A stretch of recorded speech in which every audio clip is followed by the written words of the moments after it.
लेकिन प्रधानमंत्री नरेंद्र मोदी जी की जो मंशा है वो उस पूर्व एमएलए के जरिए निकाली गई है, क्योंकि भारतीय जनता पार्टी के प्रयोगशाला में पढ़ाया जाता है। कई बात होती है कि बाबूजी नहीं बोलते हैं, बाबूजी कहते हैं बेटा तुम बोलो। अरे तो सब चीजों को आप मोदी से और अमित शाह की तुलना से क्यों करते हैं? क्योंकि तो देखिए वो तो बोलता है ना कि सबका अपना व्यक्तिगत बयान जब होता है। भगवान राम से मिलने भरत जी गए थे, हाँ। तो भरत जी के अंदर एक मनसा थी कि मैं कह दूं कि आप अयोध्या चलिए।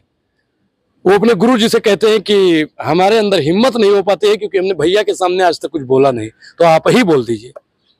तो कहते हैं नहीं आप बोलेंगे तो ज्यादा बढ़िया रहेगा। तो हिम्मत करते हैं किसी प्रकार से, लेकिन फिर राम जी उनसे कह देते हैं कि जो आपके मन में चल रहा है हम वैसा ही करेंगे। तो कहते हैं कि नहीं अपनी पावरी मतलब पादुका दे दीजिए, हम अयोध्या चले जाएंगे। लेकिन भारतीय जनता पार्टी बुलवा लेती है, कहती है आप बोलिए हम देख लेंगे। आज लेकिन का होता है महाराज, सवालों का जवाब नहीं देंगे। नहीं, आप सवाल करिए। तो सवाल ये है कि राहुल गांधी को आखिर खतरा क्यों बना हुआ है देश में? राहुल गांधी को इतना खतरा देश के लोगों से क्यों है? देश के लोगों से खतरा नहीं है राहुल गांधी। लोग इस प्रकार के बयान दे रहे हैं। देश के लोगों से राहुल गांधी को खतरा कुछ लोगों से तो है ना, कुछ लोगों से भी नहीं है, उन भाजपाइयों से है। हाँ। जो लगातार दंगा करने का काम करते हैं, जो लगातार भ्रमित करने का काम करते हैं, जो लगातार राहुल गांधी की छवि को खराब करने का काम करते हैं, और लगातार उन लोगों से जो ये ऐसी बयानबाजी देते हैं कि वही हासिल किया जाएगा जो आपकी दादी का किया गया है। राहुल गांधी से क्या दिक्कत है किसी को? क्योंकि राहुल गांधी सवाल पूछता है और सवाल पूछने वाले से सबको दिक्कत होती है। अगर आप भी 4 दिन सवाल पूछ लेंगे ना भाजपाइयों से, तो आपका भी वही हासिल किया जाएगा जो अन्य पत्रकारों का किया जाता है। मतलब कहने के हिसाब से सरकार के पक्ष में बोलना चाहिए। हाँ, जो तुमको पसंद हो वही बात कहेंगे, दिन को कहो रात तो रात कहेंगे। जो चरण चंबुकम करता है वो तो प्रधानमंत्री नरेंद्र मोदी जी उसके लिए रेड कॉर्पोरेट बिछा देते हैं। लेकिन जिसने भी सवाल पूछ लिया, अभी आपको पता होगा अमेठी में किसी पत्रकार ने पूछ लिया था 13 रुपए किलो चीनी, उसके साथ में क्या हुआ था आप भी जानते हैं। देखे थे बिहार में कई पत्रकारों के साथ में मॉब लिंचिंग जैसे माहौल बनाए जाते हैं। आप लोग भी उसका शिकार न हो जाए, ये इसे हम कामना करते हैं। लेकिन अगर भाजपा से सवाल पूछते रहेंगे ऐसे ही, तो आप भी उसका शिकार हो जाएंगे। अच्छा, तो ये बताइए थोड़ा सा अगर पीछे जाए, और पीछे अब चले जाएं, ठीक है पीछे जाते हैं। दानिश अली नाम जानते होंगे आप लोग, वो भी सरकार से सवाल पूछता था। रमेश भिदोड़ी ने उसको ऐसी ऐसी गाली दी महाराज, ऐसी ऐसी गाली दी, छाती फट जाती है जब एक चुना हुआ सांसद एक चुने हुए सांसद को गाली देता है। एक पूर्व एमएलए जिसको जनता ने चुना, और वो आज नेता प्रतिपक्ष आदरणीय राहुल गांधी जी को जान से मारने की धमकी दे रहा है। मैं अपने तमाम लोगों से कहना चाहता हूं देश के कि आप लोग एकजुट हो जाइए। तो सवाल तो अनुराग ओझा भी पूछ रहे थे, अनुराग ओझा को खतरा नहीं है? अरे अनुराग ओझा के ऊपर 2 FIR हो गया, 2-3 बार बजरंग दल ने पकड़ के कूट दिया, और क्या चाहिए महाराज। तो ये एक समझ में नहीं आता, आप एक स्वतंत्र व्यक्ति है ना, किसी पार्टी से जुड़े हैं, आपके पास कोई पार्टी का टैग है? जो भारतीय जनता पार्टी से सवाल पूछेगा उसको पार्टी का ठप्पा जबरदस्ती लगा दिया जाएगा। अच्छा, मतलब कि पार्टी के पक्ष में बात करिए, पार्टी के जैसे कुछ पत्रकार का होता है भारत एक नई सोच, कुछ पत्रकार का होता है कि भाजपा का पत्रकार होता है, कुछ पत्रकार होता है देश का पत्रकार होता है। आप किस पत्रकार की कैटेगरी में आते हैं? हम अपने देश के मुद्दों पर बात करते हैं। लेकिन जो वो लोग होंगे भाजपाई लोग, वो कहेंगे एंटी बीजेपी है। हाँ। तो ऐसे हम लोग भाजपा से सवाल पूछते हैं तो कहता है एंटी बीजेपी है, कांग्रेस से होंगे, सपा से होंगे, बसपा से होंगे, वगैरह वगैरह, तमाम पार्टियों का नाम का ठप्पा ठोक दिया जाता है। आखिर कब तक ये होता रहेगा? देश में अभिव्यक्ति नाम की आजादी है, हम किसी से भी सवाल पूछे। आपको याद होगा 54 या 56 के आसपास में नेहरू जी प्रधानमंत्री थे। हाँ। सदन से निकलने के बाद उनका एक महिला उनका कॉलर पकड़ लेती है और कहती है कि देश आजाद हो गया, आप प्रधानमंत्री बन गए, हमको कहाँ मिला? तो नेहरू जी ने ईडी और सीबीआई नहीं भेजी थी, जान से मरवाने की धमकी नहीं दी थी। उन्होंने कहा आपको हमारा कॉलर पकड़ने का अधिकार मिल गया। और आज हम लोग तो बिल्कुल शालीनता से मोदी जी से पूछते हैं कि आप बताइए हमारा 2 करोड़ रोजगार कहाँ है? आपने कहा था शिक्षा व्यवस्था को बेहतर करेंगे, बताइए हमारी शिक्षा व्यवस्था कहाँ बेहतर है? आपने कहा था हवाई चप्पल पहनने वाले को, आपके पास भी हवाई चप्पल है, हमारे पास भी हवाई चप्पल है, हवाई चप्पल पहनने वाले को हवाई जहाज में बैठाएंगे। नीचे देखा हवाई चप्पल नहीं, ऊपर देखा हवाई जहाज नहीं। मोदी जी ने कहा था कि बहुत हुई महंगाई की मार, अब की बार मोदी सरकार। अब आप बताइए डीजल पेट्रोल सब सेंचुरी मार गया, मोदी सरकार कहाँ सो रही है? वो इमरान प्रतापगढ़ी जी कहते हैं कि महंगाई की मारी जनता करती हाहाकार, कहाँ सोया है चौकीदार? पेट्रोलियम सेंचुरी मार गई, गैस 1200 पार, कहाँ सोया है चौकीदार?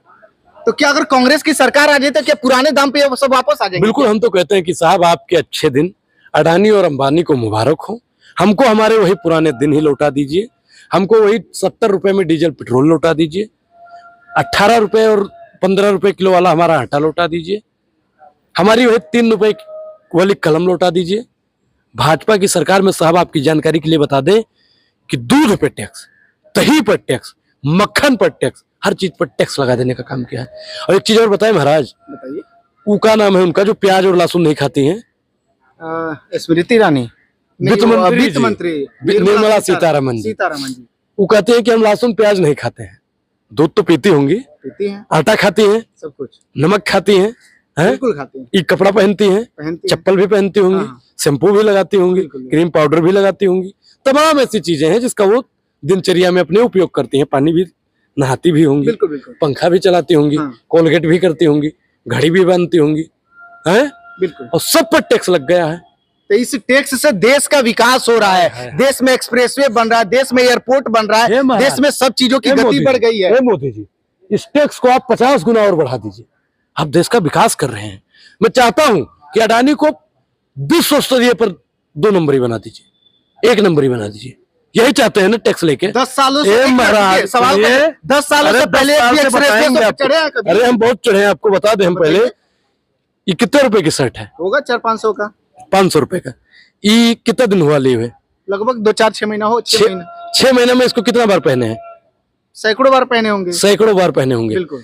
10 लाख का सूट पहनता है, 5 लाख का बूट पहनता है, हाँ। 10 लाख की कलम कोच के चलता है, हाँ। 5 लाख का चश्मा लगाता है।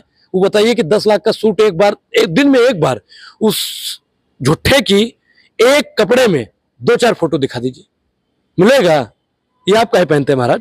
देश हमारा विकास कर रहा है। क्यों? देश बिल्कुल विकास कर रहा है, उन्नति पे बढ़ गया है। एक्सप्रेसवे पे चढ़िए और सूट बदल दीजिए।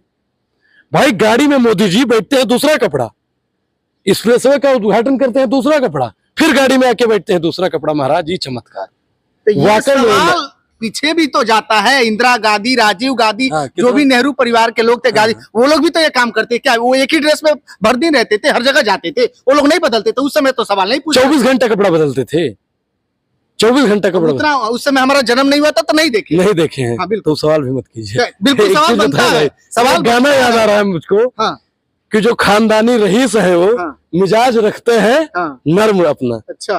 और तुम्हारी दौलत बचा रही है, तुम्हारी दौलत बता रही है, तुम्हारी दौलत नई नहीं है। तुम्हारा लहजा बता रहा है तुम्हारी दौलत नई नहीं है। तो ये भाजपा वाले भी नए नए पिल्ले जो होते हैं ना, वो फुदकते बहुत है। तो भाजपा वाला नया नया कपड़ा पाता है, वो जानता है कि कुछ दिन बाद ये कपड़ा भी नहीं रहेगा। टूटी खाट फटा लंगोट देकर मर गया भाजपा को वोट। सोचा था कि बनियान के नीचे ऊपर नया शर्ट आएगा, लेकिन साहब हमको नहीं पता था कि हमारा पतलून भी उतर जाएगा। अच्छा, आज से 10 सालों पहले किसी कांग्रेसी नेता को, किसी गांधी परिवार को देखे थे धरातल पर जाकर के वोट मांगते हुए? लोग ये कहते हैं कि बीजेपी ने कांग्रेस को चुनाव लड़ना सिखा दिया। कभी उनके परिवार ने मजदूर से मिला नहीं है, बीजेपी को लोगों ने मजबूर कर दिया कि जाइए मिलिए। अच्छा एक चीज बताइए, मनरेगा योजना कौन लेकर आया? मनरेगा लेकर के आई थी कांग्रेस ही। नहीं भैया, ये 2014 के बाद में आया है। ये 2014 के बाद में आया है। मोदी जी लेकर आए हैं। देश में एम्स बनाने वाला अगर कोई प्रथम प्रधानमंत्री है तो उसका नाम नरेंद्र मोदी है। अगर देश में कोई संविधान लागू करने वाला प्रधानमंत्री बना है तो नरेंद्र मोदी है। अगर देश को किसी ने आजाद करवाया है तो नरेंद्र मोदी है। देश में अगर किसी ने एक्सप्रेसवे बनाया है तो नरेंद्र मोदी है। अगर आपके हाथ में माइक पकड़ने का अधिकार किसी ने दिया है तो नरेंद्र मोदी है। ये 2014 से पहले नंगा धुंगा नाचते थे। ये नरेंद्र मोदी जी अगर नहीं आते तो आपके देह पर कपड़ा ना आता। नरेंद्र मोदी जी ना होते तो IIT ना बनता। अगर नरेंद्र मोदी ना होते तो रेलवे की लाइनें न बिछती। अगर नरेंद्र मोदी ना होते तो देश में इतना इतना बांध बन गया, ये सब ना होता। अगर नरेंद्र मोदी जी ना होते तो देश में कुछ होता ही नहीं। ये हम लोग आदि मानव थे ना पहले। 2014 के बाद में मोदी जी जब नॉन बायोलॉजिकल आए तो उन्होंने हम पर कृपा हस्त रेखा अपना हस्त रखा। अच्छा। और हम लोग मानव देह पाए, वाकई में महामानव। और कुछ चमकम करें? नहीं, कोई दिक्कत नहीं। हमको यही लगता है कि देश में अगर कुछ अच्छा हो रहा है ना तो आप लोग वो अच्छाई को तो बात करेंगे। नहीं, अच्छाई बताइए, अच्छाई बताइए। हम जानना चाहते नहीं, आप बताइए। वही तो हमने इतना अच्छाई बताया। मैं बता रहा हूँ ना, देश में जो कुछ भी हुआ वो मोदी जी ने किया है। नहीं, कांग्रेस ने भी किया है, नहीं नहीं, लेकिन कांग्रेस ने कहा किया है भाई? नहीं किया है। कांग्रेस ने कुछ किया ही नहीं, आप ही तो कह रहे थे अभी। कांग्रेस ने जो जब सरकार में अरे थी तो करना महाराज। मजबूरी, करेंगे ना तो जाएंगे कहाँ? तो ये आप कह रहे थे कांग्रेस ने कुछ किया ही नहीं। हम तो ये तो नहीं बोले कि सब रिकॉर्ड हम हो तो रहा ये है। कह रहे हैं सब कि रिकॉर्ड हो बीजेपी रहा ने जो किया उसकी गुणगान नहीं करेंगे, उसमें केवल बुराइयां नहीं, खोजेंगे आप लोग। आप बताइए, मोदी जी ने टट्टी बनाई, बनाया कि नहीं बनाया? किसी ने एम्स बना के ढिंढोरा नहीं पीटा, लेकिन कोई आदमी टट्टी बना के ढिंढोरा पीट रहा है। मतलब पिछले हम 10 चाहते सालों में हैं- देश में कुछ नहीं हुआ है। टट्टी बनी है ना भैया।